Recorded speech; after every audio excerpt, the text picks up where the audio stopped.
Good afternoon, everyone. There's nothing like anticipation. There's nothing like assumptions.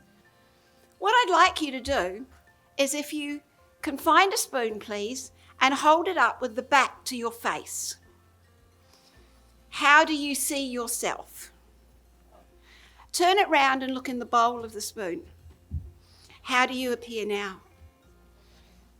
Upside down. For customer service, I often find that it's like we're out of sync. We're out of sync as the service giver with the customer. It's like, for us, they're standing on their head. We might be trying to stand on our head.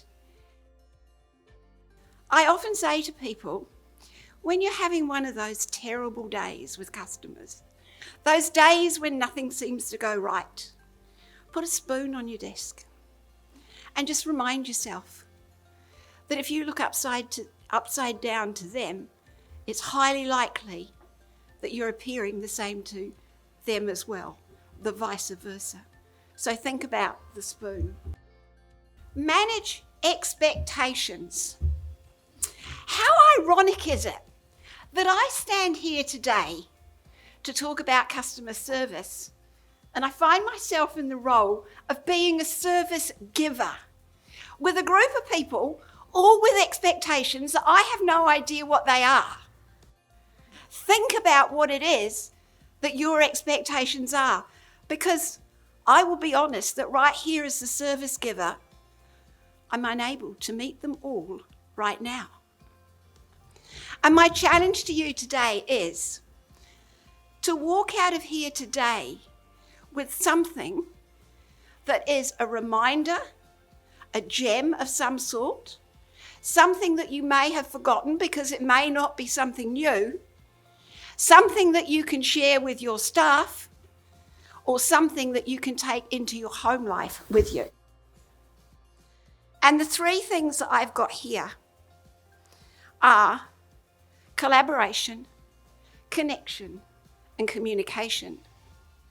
Now, you might think I've got these back to front, because surely communication is really important. Surely communication comes first. But communication is only effective if you know who you're communicating with and what for. With the mission statement of Hawke's Bay Tourism, simply get visitors here, now, doing more, and coming back. How do we do that? We do it through collaboration. Every one of you here requires collaboration with others. Let me give you an example. Somebody comes into town and goes to a retail store. They can't find what they want. The service is next to non-existent. And then your cafe's next door. And they walk in because they went, oh, need a caffeine shot after that. They arrive through your doors grumpy. They're disillusioned by what's gone on next door. They're waiting for something else almost to go wrong for them. That you've lost your joy for life on today, even though the sun is shining, because you expected better. Your expectations have not been met. There's nothing wrong with your coffee, nothing wrong with the service where you were. So to me, it's about educating. It's about collaborating. And let's face it, the region has had tough times. Your customer service, or your customers for many of you, may be quite different to the customer that they were before Cyclone Gabriel because of their living circumstances.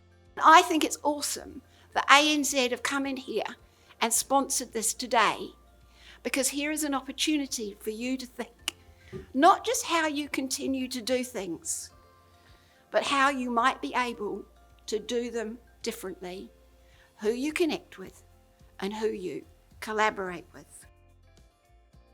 Let's talk for a moment about your business front door. Now, your business front door may be a physical door. For some of you, there may not be a physical door at all. They may only get to you through a website or online, or a connection through a warehouse. The first contacts a customer may have with your business.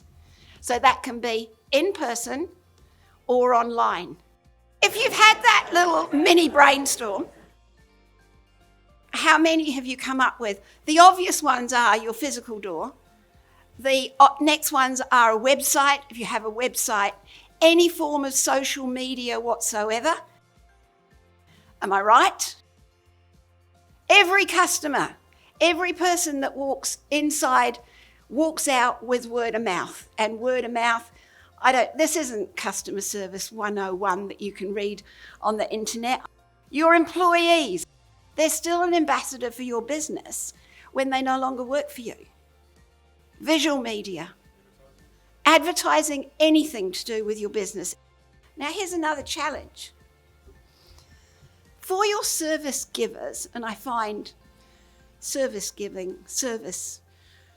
giver such a sort of like a low level type term, and they can often be the lowest paid person in the business, is they are creating those experiences.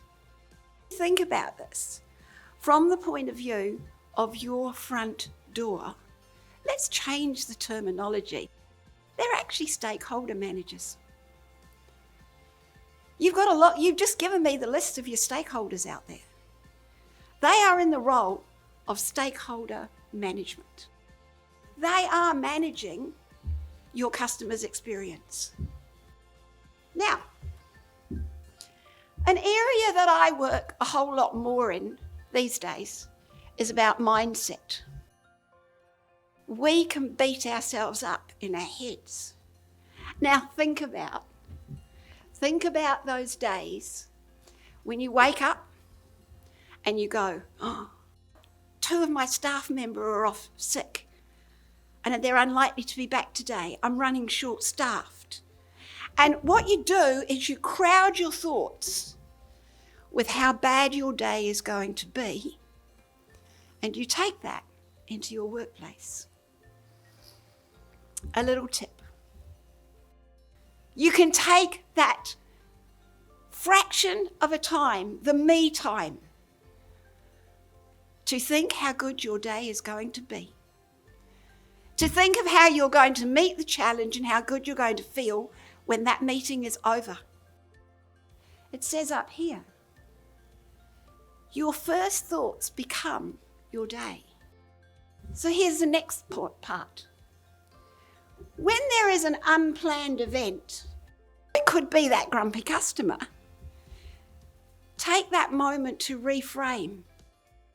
It's that moment in time to go, right, change, turn the page, that's gone, where are we? Hey, I handled that challenge really well. It's been and gone and done, and don't take that thought pattern on to your next conversation with a work colleague, because then you're grumpy, or take that next conversation onto your next customer. It takes practice. It takes practice to be able to do that first thing in the morning. It's a skill. And it takes practice to reframe. You'll get information from open questions. The what, when, who, where, and why.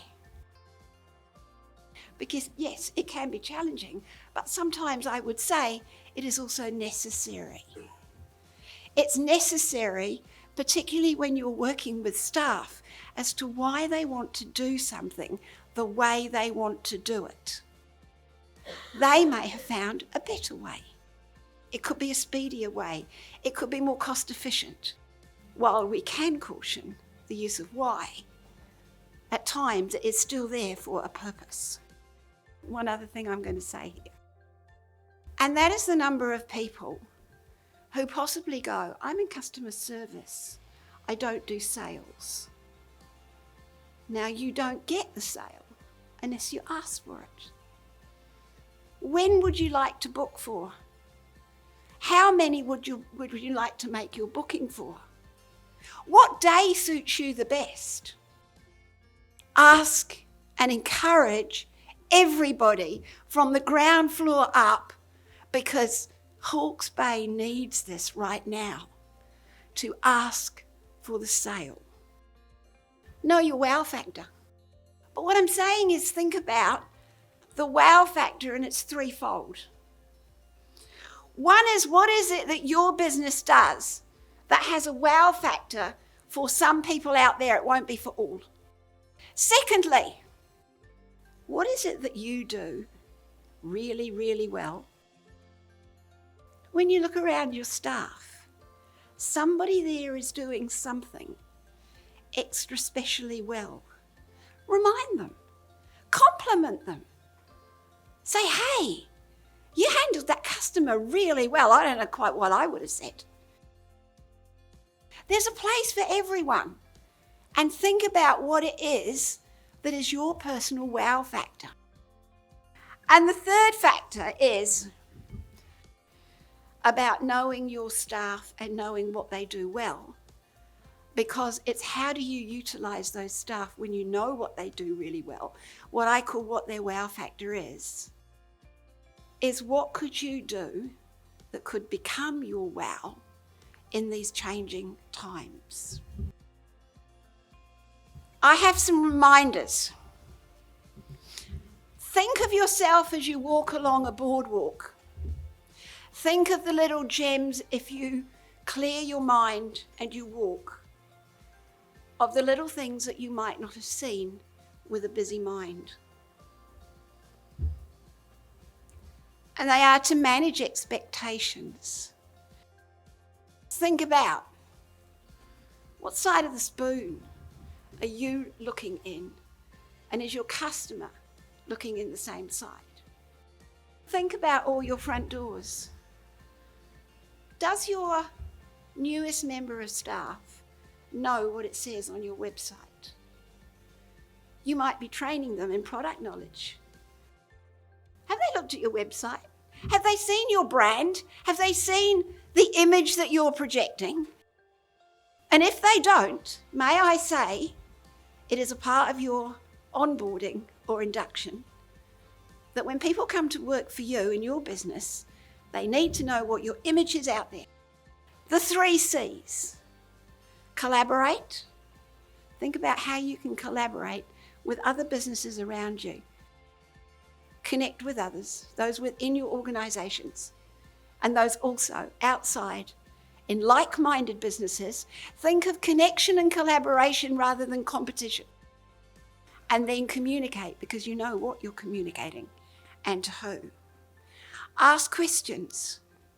Know your wow and know your employees' wows.